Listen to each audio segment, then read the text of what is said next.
The year is 63 BCE, and a nation is on the brink. You've got Judea, right? And it's completely fractured, torn apart by this nasty civil war between two royal brothers. So what do? They invite Rome to come play mediator. Big mistake. Instead of a mediator, they got a conqueror.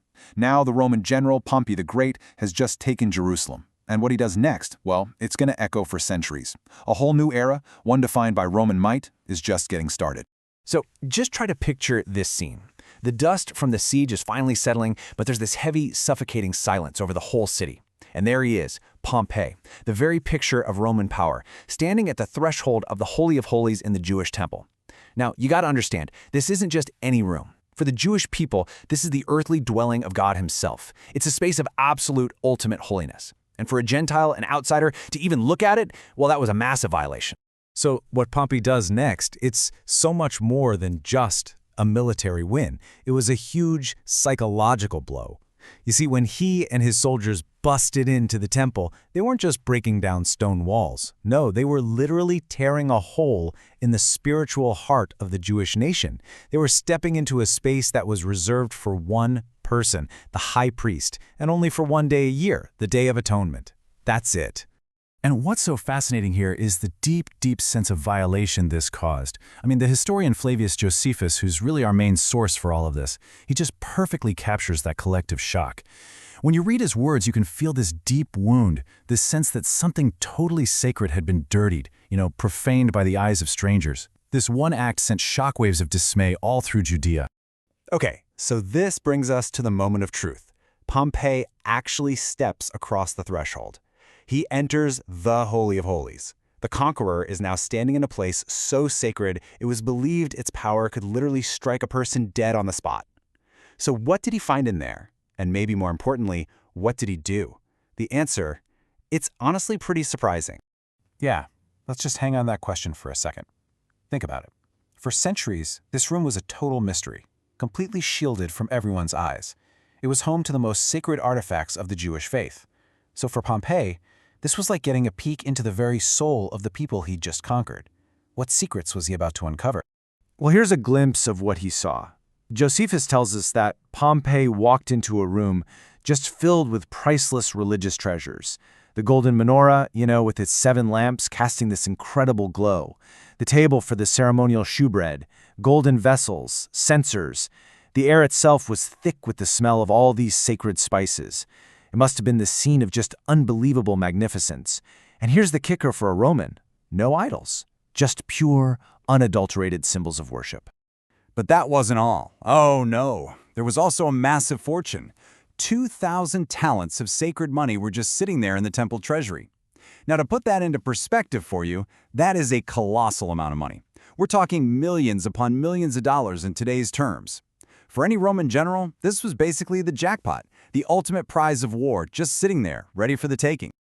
And yet, in this move of just unbelievable restraint, Pompey didn't touch a thing. He saw the gold, he saw the treasures, and he left every single bit of it completely untouched. Josephus really makes a point to stress this. I mean, for a guy who just broke into the holiest site imaginable, this decision not to loot the place is, well, it's fascinating. So why'd he do it? And his restraint didn't stop there either. He didn't just not steal from the temple, he actually ordered it to be cleansed the very next day so the priests could get back to their sacred rituals. Now, was this some act of religious respect? Probably not. The key thing to get here is that this was almost certainly a very smart political move. See, Pompey knew that even though he had the power to conquer them, looting their most sacred place would just stir up endless rebellion. It was a masterclass in being shrewd. So, okay, after neutralizing the spiritual heart of Jerusalem with this wild mix of disrespect and then surprising restraint, Pompey immediately pivots. He turns his attention to the political structure. And his actions here, just as decisive. He wasn't just conquering Judea, he was totally remaking it, from the ground up, to serve Roman interests. And he went about it systematically. First up, he puts Hyrcanus back in the high priest role. Yep, the same brother who asked for Rome's help in the first place. Smart, right? That installs a friendly puppet ruler. Second, he gets rid of the opposition.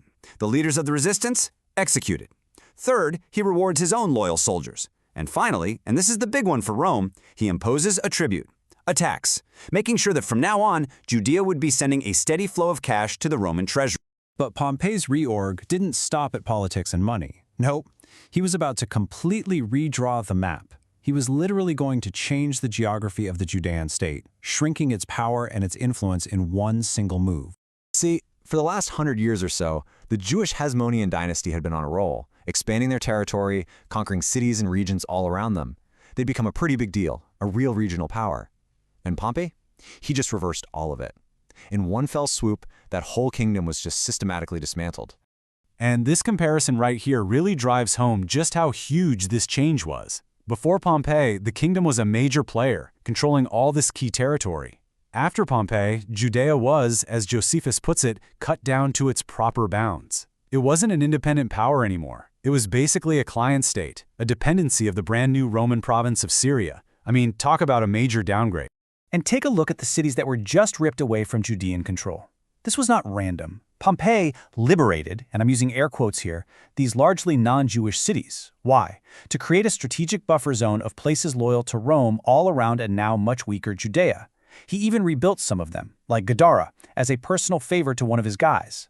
Every single one of these cities was then put under the direct control of his new Syrian province. It was a brilliant move designed to keep Jewish power boxed in for good. So let's recap. Pompey has walked into the temple, he's totally reshaped the government, and he's redrawn the borders. He has imposed a new Roman order, full stop. But in doing all that, he also planted the seeds of a conflict that would just simmer and fester for centuries. And to make sure his new order would stick, he left behind a very clear, very sharp message of Roman power. He left a guy named Scaurus in charge as the governor of Syria and gave him 2 Roman legions to back him up. We're talking about 10,000 professional soldiers whose job was to keep the peace. The message couldn't have been clearer. Judea was now under Roman military occupation. So what about the defeated royal family? What happened to them? Well, Aristobulus, the king who dared to stand up to Rome, was hauled off in chains. He was destined to be paraded in Pompey's victory parade in Rome, along with his kids. But one of his sons, Alexander, actually managed to escape on the way. And that is a huge detail. It's a loose thread, right? You've got to claim it to the throne still out there, a symbol of resistance, who, you can bet, is going to cause a lot more trouble for Rome down the road. So let's just step back for a second and appreciate the sheer speed and scale of this Roman takeover. I mean, in just a few months, Pompey conquered a city, walked into its most sacred site, installed a new government, shrank its borders, and shipped its king off into exile. It was just a breathtaking display of Roman efficiency and raw power. And all of this leaves us with one last big question. Pompey's moves were decisive. And hey, from a Roman point of view, they were effective. He brought order. But you have to ask, at what cost? By crushing a proud kingdom, getting rid of its king, and committing what everyone saw as the ultimate holy crime, did he really bring peace to Judea? Or did he just plant the bitter seeds of resentment that would one day explode into the massive revolts against Rome? And that, right there, is the complicated legacy of Pompey's conquest.